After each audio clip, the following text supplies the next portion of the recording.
Hello friends and welcome back to motor redefined. मैं हूं आपका होस्ट और दोस्त सरिंदम घोष और आज मैं आप लोगों के लिए फाइनली लेकर हाजिर हूं एक जबरदस्त कंपैरिजन। जी हां फ्रेंड्स, आज हम लोग कंपेयर करने वाले हैं all new Bajaj Pulsar P150 top model या फिर कह सकते हैं twin disc model with TVS Apache RTR 160 2V with ride modes Bluetooth edition के साथ। जी हाँ फ्रेंड्स, दोनों ही बाइक अभी हाल ही में कंपनियों ने इंडियन मार्केट में लॉन्च किया है। एक है बजाज, एक है टीवीएस। और एक कॉमन सा डाउट है फ्रेंड्स कि बहुत ज़्यादा दोनों में सीसी में फ़र्क नहीं है। ये 150 सीसी में आ रही है, 160 सीसी में आ रही है। दोनों ही काफ़ी ज़्यादा फीचर रिच बाइक है और दोनों ही अभी हाल ही में लॉन्च हुई बाइक है। तो मेरे लिए खरीदना कौन सा सही होगा, ये कॉमन डाउट है जो आज मैं आप लोगों को इस वीडियो के दौरान बताने की कोशिश करूंगा कि क्या सिमिलैरिटीज़ है, क्या डिफरेंसेस है। और वीडियो के अंत तक आप लोगों को ये भी पता चल जाएगा कि दोनों बाइकों में कौन सा बाइक खरीदना आप लोगों के लिए सही हो सकता है। और फ्रेंड्स, आगे बढ़ने से पहले very special thanks to Rahul TVS Krishnanagar and SS Bajaj Krishnanagar for providing me this bikes, ताकि मैं आप लोगों को एक कंपैरिजन पहुंचा सकूं। अगर आप लोग कोई भी बजाज या टीवीएस के प्रोडक्ट खरीदना चाहते हैं, बिल्कुल शोरूम को आप कॉन्टैक्ट कर सकते हैं। डिटेल्स अभी आपको आपके स्क्रीन पर दिख रही होगी। तो चलिए फ्रेंड्स, कंपैरिजन स्टार्ट करते हैं। तो चलिए फ्रेंड्स, कंपैरिजन स्टार्ट करते हैं। सबसे पहले बात कर लेते हैं about the design language of both the bikes. अगर आप देखते हैं फ्रेंड्स, तो दोनों ही बाइक को हाल ही में दोनों ही कंपनियों ने, या फिर आप बजाज कह सकते हैं या फिर आप टीवीएस कह सकते हैं, कुछ ही दिनों पहले इंडियन मार्केट में लॉन्च किया हुआ है। और आप ये भी कह सकते हैं कि ये जो 160 2V थी पहले भी मार्केट में आया करती थी, लेकिन ये अभी जो आप डिजाइन देख रहे हैं पूरी तरीके से इसको एक रिमॉडल दिया गया है। काफी स्लीक डिजाइन इसको बना दिया गया। लेकिन हाँ, डिजाइन लैंग्वेज अगर आप देखते हैं, पहले 160 2V में जो आया करती थी और अभी ये जो डिजाइन देख रहे हैं, मतलब डिजाइन आप कह सकते हैं कि काफी हद तक सेम है, लेकिन मतलब लुक जो है ना उसको और काफ़ी ज़्यादा स्लीक बना दिया गया। और बाकी हेडलाइट वगैरह में चेंजेस तो है ही। और साथ ही अगर आप यहाँ पर देखते हैं, बिल्कुल नया लवेला लॉन्च है अभी ये from the house of Bajaj. और ये बजाज पल्सर P150 में ये भी जो लुक है काफ़ी हद तक रिफ्रेशिंग लुक लगती है देखने में। और आप अगर देखते हैं तो काफ़ी हद तक ही आप लोग को N160 से इंस्पायर्ड डिज़ाइन भी देखने में लगती है। अगर आप ये टैंक और साइड पैनल वगैरह देख रहे हैं तो बाकी लुक जो है पूरी तरीके से नई है। आप लोग को कैसी लगी है बिल्कुल नीचे कमेंट में लिखकर मेंशन कीजिएगा। और चलिए अब दोनों ही जो बाइक इसकी फ्रंट जो सेक्शन है उनको थोड़ा सा हम लोग यहाँ पर कंपेयर करके देखते हैं कि किसके पास क्या चीज़ें बेहतर है। सबसे पहले अगर मैं आप लोग को यहाँ पर पल्सर के बारे में बताऊँ तो कि यहाँ पर आप लोग देख लीजिए फ्रेंड्स, नॉर्मल जो की है वही है। यहाँ पर कोई वेव की जैसे आप लोगों को N160 में देखने को मिलते हैं वैसा कुछ यहाँ पर नहीं है। अगर मैं की ऑन भी करता हूँ ना तो देखिए यहाँ पर आपको कोई फ़र्क दिखाई नहीं देगा। आपको फ़र्क तब दिखाई देगा जब आप यहाँ पर इसकी इग्निशन को ऑन करते हैं। इग्निशन को जैसे आप यहाँ पर ऑन कर रहे हैं, यहाँ पर ये आप जो एलईडी DRL देख पा रही है, सिंगल पीस में एलईडी DRL है, इसको वुल्फाइड DRL भी कह सकते हैं, जो कि काफ़ी गजब की लगती है देखने में। और साथ ही यहाँ पर ये जो by functional LED projector headlamp है, ये आप लोगों को रात के टाइम पे जब आप चला रहे हैं बाइक को तो काफ़ी हद तक आपको कंफर्टेबल राइड देगी। स्पीड में चलाते वक्त भी लाइट की थ्रो की वजह से आप लोगों को कोई प्रॉब्लम नहीं होने वाली। इन शॉर्ट आप ये भी कह सकते हैं कि ये जो आप लोग यहाँ पर लाइट वगैरह दी गई है ना, ये by functional LED projector headlamp, इसकी वजह से आप रात में भी काफ़ी कंफर्टेबली राइड बिल्कुल कर सकते हैं। तो ये तो फिर इसकी फ्रंट वर्जन के बारे में बात होगी। साथ ही टिंटेड वाइजर आप देख रहे हैं जो कि विंड ब्लास्ट वगैरह से आपको मतलब नहीं बचाने वाले, लेकिन लुक इसका काफ़ी सही लग रहा है देखने में। साथ ही यहाँ पर आप देख सकते हैं स्टिकरिंग वगैरह ये सिल्वर और नीला कलर में यहाँ पर किया गया है। तो ये तो हो गया friends about Bajaj Pulsar P150 जो कि अभी अभी लॉन्च हुई है।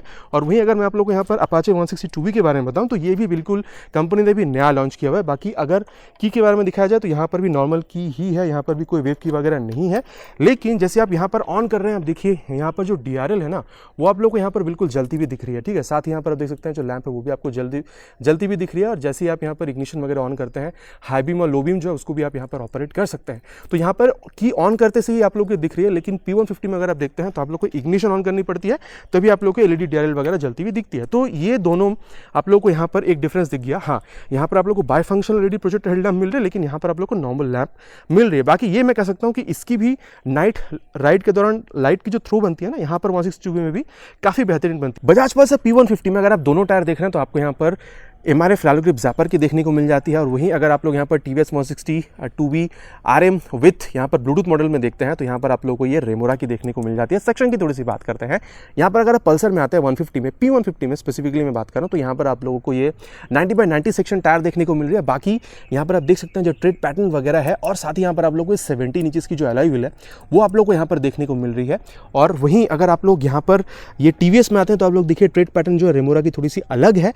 बाकी सेक्शन अगर आप देख रहे हैं यहाँ पर भी आप लोगों को सेम मिल रही है 90/90 section with 17 inches of alloy wheel. तो आप देख सकते हैं बस ट्रेड पैटर्न और मेक में डिफरेंस है। बाकी सेक्शन अगर आप देख रहे हैं दोनों के पास ही सेम है। हाँ, ये भी टॉप मॉडल है, आप देख सकते हैं यहाँ पर स्प्लिट सीट है। और अगर आप लोग ये 160 2V देख रहे हैं, ये भी टॉप मॉडल है क्योंकि यहाँ पर आप लोग को ये ब्लूटूथ कनेक्टिविटी देखने को मिल रही है। बाकी स्टैंडर्ड एडिशन के बारे में आज हम लोग बात नहीं करेंगे।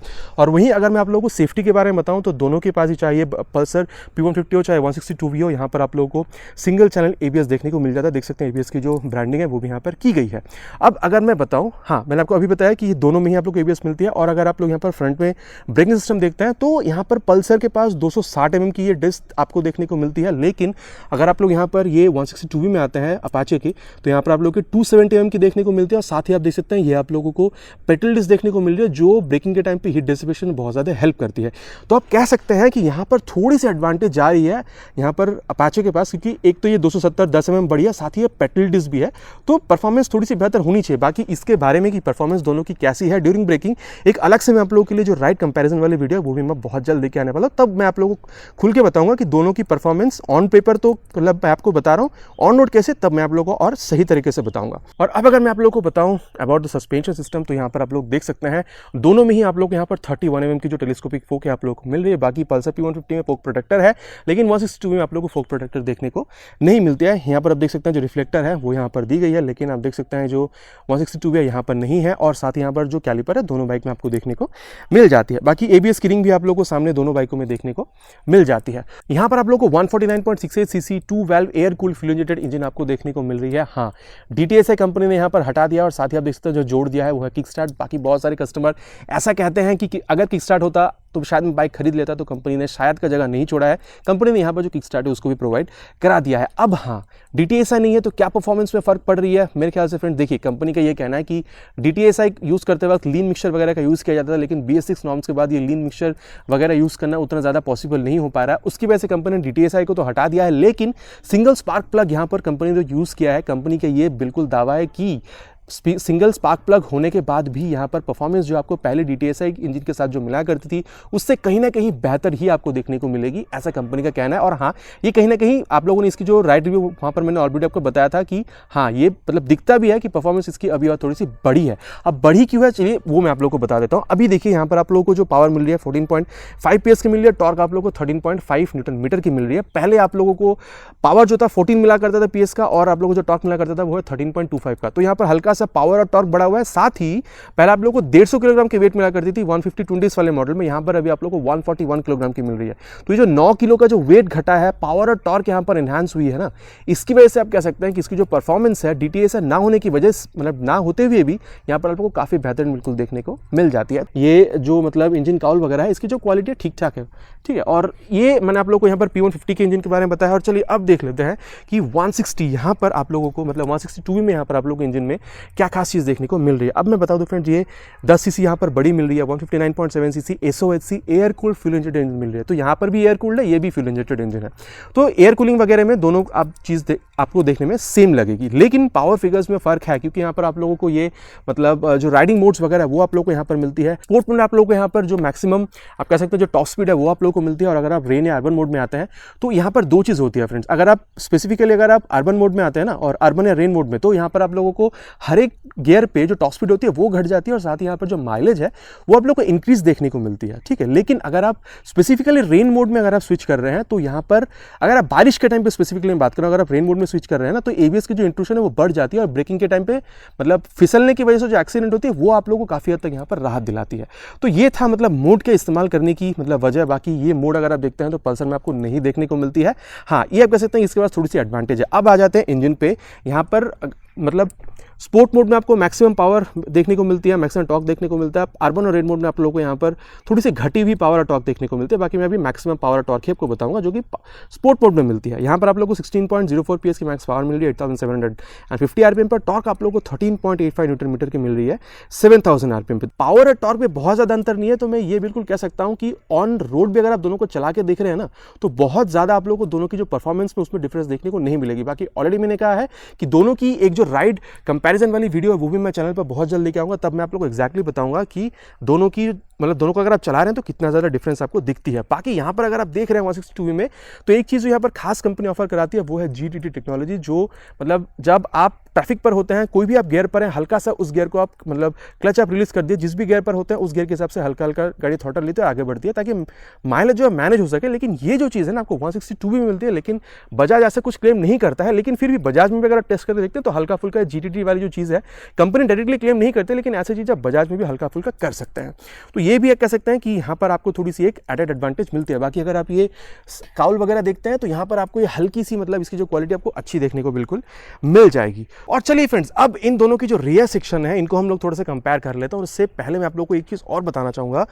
आप लोगों में से काफ़ी लोगों ने पूछा कि पावर टू वेट रेशियो क्या होनी चाहिए या फिर किसकी बेहतर है। अब मैं ये बता दूं फ्रेंड्स कि अगर आप लोग यहाँ पर देख रहे हैं P150 में, तो अब तक की जो जितनी भी पल्सर आई हुई है UG3, 4, UG 4.5, BS4, BS6, सबसे मैं 150 मतलब मैं सेगमेंट की बात कर रहा हूँ, सबसे ज़्यादा आप लोग को यहाँ पर पावर टू वेट रेशियो मिलते हैं, वो है करीबन 103 से 104 PS पर टन तक की। लेकिन अगर वहीं पर अगर आप लोग यहाँ पर 162 में आ जाते हैं, क्योंकि थोड़ी सी कैपेसिटी इसकी ज़्यादा है, तो ये आप लोगों को करीबन 114 से 115 PS पर टन तक की जो पावर टू वेट रेशियो है वो आप लोग को यहाँ पर देती है। क्योंकि देखिए वेट अगर दिखा जाए ना तो यहाँ पर इसकी वेट भी थोड़ी कम है, ठीक है, अगर 150 से कंपेयर करते हैं तो। बाकी वेट के बारे में थोड़ी सी और बाद में बात करते हैं। सबसे पहले मैं आप लोगों को बता दूं कि यहाँ पर रियर सेक्शन में आप लोगों को मिल क्या क्या रही है। अगर मैं आप लोगों को P150 के बारे में बताऊं तो ऑलरेडी बताया हुआ है मैंने कि यहाँ पर आप लोगों को ज़ैपर की टायर मिल रही है। सेक्शन पहले 120 की आया करती थी, लेकिन अभी कंपनी इसको थोड़ी सी घटाई है, उसकी वजह से 110 सेक्शन की आप लोगों को टायर मिल रही है। बाकी मैं बता दूं 110/80 सेक्शन की टायर मिल रहा है with 17 inches of alloy wheel. 800 ग्राम तक की वेट जो है वो यहाँ पर घटी हुई है। देख सकते हैं यहाँ पर नीला कलर की जो स्टिकरिंग वगैरह है वो आपको यहाँ पर देखने को मिल रही है। वहीं अगर आप लोग यहाँ पर अगर TVS में आते हैं तो यहाँ पर कंपनी ने पहले 110 की दिए करती थी कंपनी। हाँ, अभी भी स्टैंडर्ड मॉडल जहाँ पर ब्लूटूथ नहीं है वहाँ पर अभी भी 110 कह रहे हैं, लेकिन ये ब्लूटूथ मॉडल में कंपनी ने अभी इसको अपग्रेड करके 120/80 सेक्शन का बना दिया है with 17 inches of alloy wheel. तो यहाँ पर थोड़ी सी अपग्रेडेशन हुई है। और अब मैं अगर आप लोग को बताऊँ कि ब्रेकिंग सिस्टम क्या मिल रही है, तो सबसे पहले मैं आप लोग को यहाँ पर TVS की बताना चाहूँगा। यहाँ पर आप लोग आप देख सकते हैं ये 200 mm की जो है पेडल डिस्क मिल है। मैंने ऑलरेडी बताया कि जो हीट डिसिपेशन में बहुत ज़्यादा हेल्प करती है ड्यूरिंग ब्रेकिंग। और वहीं अगर आप लोग यहाँ पर पल्सर में देखते हैं तो यहाँ पर पल्सर की जो साइज़ है डिस्क की ये थोड़ी बड़ी है, लेकिन हाँ ये पेडल डिस्क नहीं है। यहाँ पर 230 mm की डिस्क आपको देखने को मिल रही है। बाकी कैलिपर तो दोनों में ही आप लोग को देखने को मिल जाती है। अब अगर सस्पेंशन की बात की जाए तो पल्सर P150 में अगर आप लोग पल्सर 150 ट्विन डिस्क वगैरह पहले देखते थे जहाँ पर ट्विन शॉक था, वहाँ पर 102 mm तक की ट्रैवल आपको देखने को मिलती थी, लेकिन अभी यहाँ पर 130 mm तक की ट्रैवल आपको देखने को मिल रही है। तो आप कह सकते हैं कि 30 mm तक की जो ट्रैवल है ना वो आप मतलब 30% तक की जो ट्रैवल है वो कंपनी ने यहाँ पर बढ़ा दिया ताकि आपकी जो राइड हो वो और ज़्यादा कंफर्टेबल हो। लेकिन वहीं अगर आप लोग यहाँ पर अपाचे में आ जाते हैं तो अपाचे में अभी भी वहीं आप लोगों को monotone inverted gas shock with spring aid, ये जो दोनों तरफ में सेम ये जो सस्पेंशन स्प्रिंग है वो आपको देखने को मिलती है। इस पर कंपनी ने कोई चीज़ नहीं किया है। तो रियर सेक्शन अगर देखा जाए फ्रेंड्स तो यहाँ पर ब्रेकिंग थोड़ी सी अच्छी है, मतलब ऑन पेपर की मैं बात कर रहा हूँ। यहाँ पर जो टायर है वो थोड़ी सी अच्छी है। बाकी अब तो ये तो डिबेटेबल है कि सस्पेंशन किस में ज़्यादा बेहतर है। हाँ, लेकिन मोनोशॉक में आप कह सकते हैं थोड़ी सी स्पोर्टी लुक भी देती है। और मतलब अमूमन कहा जाता है कि यहाँ पर जो हैंडलिंग वगैरह होती है थोड़ी सी अच्छी होती है because of the monoshock. But मैं दोबारा कह रहा हूँ एक अलग सी वीडियो आएगी अबाउट द राइड कंपेरिजन, उसमें आप लोग को बेटर बता पाऊंगा कि सस्पेंशन की वजह से हैंडलिंग किसकी ज़्यादा बेहतर है। और चलिए अब थोड़ी सी बात कर लेते हैं एग्जॉस्ट साउंड। दोनों की जो एग्जॉस्ट साउंड है वो मैं आप लोग को यहाँ पर बारी बारी से सुनाना चाहूंगा। पल्सर में देख लीजिए फ्रेंड्स, यहाँ पर आप लोग को यहाँ जो अंडरबिल एग्जॉस्ट है वो आप लोग को यहाँ पर देखने को मिलती है।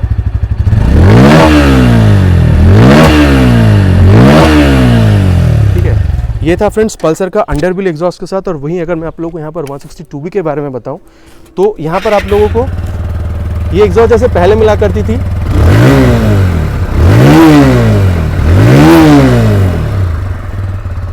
बाकी फ्रेंड्स पहले जैसे मिला करता था वही अभी भी आपको मिल रहा है, कोई चीज़ यहाँ पर नहीं है। लेकिन एक बात कहना होगा कि थोड़ी सी बेसियर साउंड ज़्यादा आप लोग को यहाँ पर P150 में ही देखने को मिल जाती है। ठीक है, अब अगर मैं आप लोग को बताऊं अबाउट द डायमेंशंस तो सबसे पहले बताना ज़रूरी है अबाउट द हाइट। पहले 800 mm की मिला करती थी, अभी यहाँ पर आप लोग को 790 mm की सीट हाइट देखने को मिल रही है। यहाँ पर भी 162B में भी आप लोग को सेम ही देखने को मिल रही है, कोई चीज़ नहीं है। अगर आप टैंक देखते हैं तो हाँ पल्सर के पास 14 लीटर की टैंक है और 162B के पास यहाँ पर आप लोग को 12 लीटर की टैंक देखने को मिलती है। हाँ, बहुत ज़्यादा चेंज नहीं है। और अगर आप माइलेज की बात करते हैं ना फ्रेंड्स, यहाँ पर आता है मेन गेम। अगर आप माइलेज की बात करते हैं, क्योंकि यहाँ पर वेट घटा दी गई है तो और थोड़ा पावर वगैरह भी बढ़ा दी गई, परफॉर्मेंस भी इंक्रीज कर दिया गया, लेकिन यहाँ पर माइलेज जो है ना वो आप लोगों को करीबन 55 से 60 किलोमीटर तक की मिल रही है। वहीं अगर आप लोग यहाँ पर अपाचे में आ जाते हैं, ये मतलब आप कह सकते हैं कि मतलब फीडबैक से मैं आप लोगों को बता रहा हूँ कस्टमर की कि आप लोगों को यहाँ पर 45 से 48 किलोमीटर पर लीटर तक की जो माइलेज वो आपको देखने को मिल रही है। थोड़ी सी कम इसलिए क्योंकि इसकी जो इंजन कैपेसिटी है वो भी थोड़ी ज़्यादा है, पावर टॉर्क भी आप लोग यहाँ पर थोड़ी सी ज़्यादा मिल रहा है। बाकी दोनों की ही जो परफॉर्मेंस वाइज यहाँ पर जो आप लोग को माइलेज वगैरह मिल रहा है कह सकते हैं कि सही है। और अब आते हैं मेन चीज़ पे कि वेट किसका कितना है। अगर आप लोग इसके स्टैंडर्ड एडिशन पर जाते हैं 140 किलोग्राम की वेट मिलती है। ये टॉप मॉडल है विद ट्विन डिस्क, इसकी वेट है 141 किलोग्राम। और वहीं अगर आप लोग यहाँ पर आते हैं 162V में तो इसने अपनी जो वेट है उसको और ज़्यादा मैनेज भरी हुई है। अगर आप स्टैंडर्ड मॉडल में जाते हैं जहाँ पर ब्लूटूथ नहीं है, जहाँ पर टायर थोड़ी सी पतली है, उसकी वेट बनती है 137 किलोग्राम, लेकिन इसकी वेट है 138 किलोग्राम। तो 150 सीसी की बाइक 140, 141 और यहाँ पर ये 137, 138, 160 सीसी की बाइक होते हुए भी तो काफ़ी लाजवाब है। मतलब कंपनी ने काफ़ी सही काम यहाँ पर की हुई है। सबसे पहले मैं आप लोग को फीचर में ये बताना चाहूँगा कि दोनों के पास ही मेन स्टैंड है, दोनों के पास ही सिंगल स्टैंड भी है, साइड स्टैंड भी है। तो side stand engine cut off sensor भी आप लोगों को दोनों ही बाइकों में बिल्कुल देखने को मिल जाती है। यहाँ पर जो चेन वगैरह आप देख रहे हैं दोनों में ही आप लोग को यहाँ पर ओपन चेन सिस्टम देखने को मिलती है। लेकिन एक चीज़ मैं आप लोग को यहाँ पर बताना चाहूँगा जो कंपनी ने हमें बताया हुआ है वो है ये सील्ड चेन है। तो रैटलिंग जो आवाज़ पहले आया करती थी उसको यहाँ पर रोकने के लिए कंपनी ने सील्ड चेन का यहाँ पर इस्तेमाल किया हुआ है। अब अगर मैं आप लोग को बताऊँ फीचर में, तो सबसे पहले मैं आप लोग को यहाँ पर इसकी जो मीटर कंसोल उसके बारे में बताना चाहूँगा। इन्फिनिटी मीटर कंसोल है, ठीक है, बेजललेस भी आप कह सकते हैं। देखिए पूरी तरीके से स्वाइप लेती है। बाकी ये चीज़ मुझे बहुत बेहतरीन लगती है। आप लोग बिल्कुल बताएगा आप लोगों को कैसी लगती है। एक चीज़ मैं आप लोग को यहाँ पर और दिखाऊँ, साइड स्टैंड अगर मैं यहाँ पर गिरा रहा हूँ तो देखिए साइड स्टैंड इंडिकेटर आप लोग को मिल रही है, ठीक है। यहाँ पर अगर मैं टर्न इंडिकेटर यूज़ कर रहा हूँ वो आप लोग को यहाँ पर दिख जाती है। Battery indicator, engine malfunction light, ये टैकोमीटर आप लोग को यहाँ पर दिख रही है। देन यहाँ पर आप लोगों को ये जो गियर प्रेशर सेंसर है वो दिख रही है। स्पीडो आप लोग को यहाँ पर दिखता है, ओडो आप लोग को यहाँ पर दिख जाती है। फ्यूल गेज मीटर आप लोग को यहाँ पर दिख रहा है। टाइम यहाँ पर आपको दिख रहा है, ठीक है। आरपीएम का लाइट आपको यहाँ पर दिख रहा है। न्यूट्रल सेंसर आपको यहाँ पर दिख रहा है। यहाँ पर आप लोग को डिस्टेंस टू एम्प्टी और इंस्टेंटेनियस फ्यूल इकोनॉमी दोनों ही चीज़ आप लोग को यहाँ पर देखने को मिल जाती है। और साथ ही आप देख सकते हैं सबसे बेहतरीन चीज़ जो 160 के पास नहीं है वो है इसकी ये मोबाइल चार्जिंग पोर्ट जो यहाँ पर आपको दी, मतलब कंपनी ने दिया हुआ है विद दिस आप कह सकते हैं कि क्लिप ऑन हैंडल बार, जो कि स्पोर्टिनेस में और बिल्कुल ऐड बना देती है। यहाँ पर अगर आप देख रहे हैं तो ये पास लाइट का स्विच है, हाई बीम लो बीम का स्विच है, टर्न इंडिकेटर्स का स्विच और नीचे है हॉर्न। सिंगल हॉर्न है फ्रेंड्स, बहुत ज़्यादा लाउड नहीं है लेकिन डिसेंटली लाउड है। और अगर आप राइट साइड में आते हैं तो यहाँ पर आपको इंजन किल स्विच देखने को मिलती है और नीचे इंजन ऑन करने का स्विच। मैंने आप लोगों को इसकी जो एग्जॉस्ट साउंड है वो ऑलरेडी सुना दी है। और वहीं अगर मैं आप लोगों को ये मतलब ये अगर आप मिरर्स वगैरह देखना डिज़ाइन सही है। और हाँ काफ़ी हद तक रियर व्यू भी जो है आरवीएम आप इसको कह सकते हैं वो भी आप लोग को काफ़ी बेहतरीन देखने को बिल्कुल इसके साथ मिल जाती है। और अगर आप लोग यहाँ पर ये मतलब टर्न इंडिकेटर्स वगैरह देखें ना, फ्लेक्सिबल है दोनों ही, चाहिए फ्रंट की और चाहिए रियर की। आप लोग को यहाँ पर ये बल्ब की देखने को मिल जाती है। और यहाँ पर जैसे आप लोग को N160 में जो टेल लैंप मिला करती थी वही टेल लैंप आप लोग को अभी भी यहाँ पर बिल्कुल देखने को मिल रही है, इसमें कोई चेंज नहीं है। बाकी अगर आप यहाँ पर देखें तो ग्रैब हैंडल काफ़ी स्टाइलिश है और ये स्प्लिट है। और अब अगर मैं आप लोग को बताऊँ अबाउट 162V, यहाँ पर अगर आप देखते हैं फ्रेंड्स तो आप देखिए पूरी तरीके से गियर अप, हाई अपाचे और चेकर्ड फ्लैग के साथ ये आती है तो काफ़ी सही लगती है देखने में। यहाँ पर हल्की सी एक चीज़ बेटर दी गई है P150 से, वो है इसकी ब्लूटूथ एनेबल मीटर कंसोल। आप देख सकते हैं ब्लूटूथ यहाँ पर ब्लिंक कर रही है। बाकी टैको आपको यहाँ पर देखने को मिल रही है, ओडो आपको यहाँ पर देखने को मिल जाती है, फ्यूल गेज सेंसर आपको देखने को मिल रही है, टाइम देखने को मिल रहा है, एवरेज स्पीड आपको यहाँ पर दिखा रही है। और मैंने आपको ऑलरेडी कहा है कि मोड वगैरह आपको यहाँ पर दिख जाती है तो उसको टॉगल करने के लिए ये एक बटन यहाँ पर दिया गया देखिए, ठीक है। और गियर पोजिशन सेंसर आपको देखने को मिल रही है। ब्लूटूथ एनेबल मीटर कंसोल है तो टर्न बटन नेविगेशन, ठीक है, आपको यहाँ पर दिख जाती है। कॉल एसएमएस अलर्ट वगैरह आपको दिख जाएगी। कब आपको दिखेगी? जब आप स्मार्ट कनेक्ट ऐप के साथ अपनी मोबाइल को ब्लूटूथ के सारे इस कंसोल के साथ जोड़ते हैं तब आपको सारी जो नोटिफिकेशंस वगैरह वो आपको यहाँ पर दिख जाती है। बाकी अगर आप हैंडल बार देखते हैं यहाँ पर भी क्लिप ऑन है, यहाँ पर भी करीबन चीज़ें सेम ही है, क्वालिटी दोनों में ही सही है। पास लाइट का switch, high beam low beam का स्विच, ये टू ब्लूटूथ को टॉगल करने का स्विच, ये हाई लेफ्ट और राइट अगर आप टर्न सिग्नल दे रहे हैं उसका एक स्विच बनता है। नीचे हॉर्न फ्रेंड्स डेफिनेटली इसका ज़्यादा लाउड है और जब हॉर्न बजती है ना तो हैंडल बार पे थोड़ा सा वो वाइब्रेशन भी समझ में आती है। राइट साइड पे अगर आप आते हैं तो ये इंजन किल स्विच है और मोड को टॉगल करने के लिए यहाँ पर एक स्विच दी गई है और नीचे है इंजन ऑन करने का स्विच। मैंने आप लोग को ऑलरेडी इसकी जो एग्जॉस्ट साउंड है वो सुना दी है। और चलिए फ्रेंड्स अब ये देख लेते हैं कि दोनों बाइकों में आप लोगों के लिए खरीदना कौन सा सही हो सकता है। अब देखिए फ्रेंड्स दोनों ही जो सेगमेंट है ना 150, 160, इसकी अलग अलग डेडिकेटेड कस्टमर्स इंडियन मार्केट में देखने को मिल जाती है। लेकिन अगर आप लोग ये चाहते हैं कि 150 सीसी सेगमेंट में आपको एक अच्छी बाइक चाहिए, एक नई बाइक चाहिए जहाँ पर फीचर अच्छी हो, 1,40,45 तक की आपकी माइलेज मतलब आपकी बजट है और आपको माइलेज अच्छी चाहिए, आपको फीचर जैसे कि यहाँ पर side standing cut off sensor चाहिए, आपको यहाँ पर जो मोबाइल चार्जिंग सॉकेट है वो आपको चाहिए, बेजललेस मीटर कंसोल चाहिए, मतलब टॉप ऑफ ऑल आप लोगों को यहाँ पर जो by function LED projector lamp है, ये जो सारी फीचर आपको चाहिए तो मेरे ख्याल से P150 आप लोगों के लिए एक बेहतरीन बाइक बिल्कुल साबित हो सकती है। लेकिन अगर आप ये चाहते हैं कि नहीं 150 या 160 सीसी मेरे लिए बहुत ज़्यादा मैटर नहीं करती है, मुझे एक बाइक चाहिए जो अच्छी परफॉर्म करे और मेरे लिए सही हो, तो अगर आप 160 सीसी में आ रहे हैं ना तो सबसे पहला यहाँ पर आपको तो ये चीज़ देखने को मिल रहा है कि वेट इसकी कम है।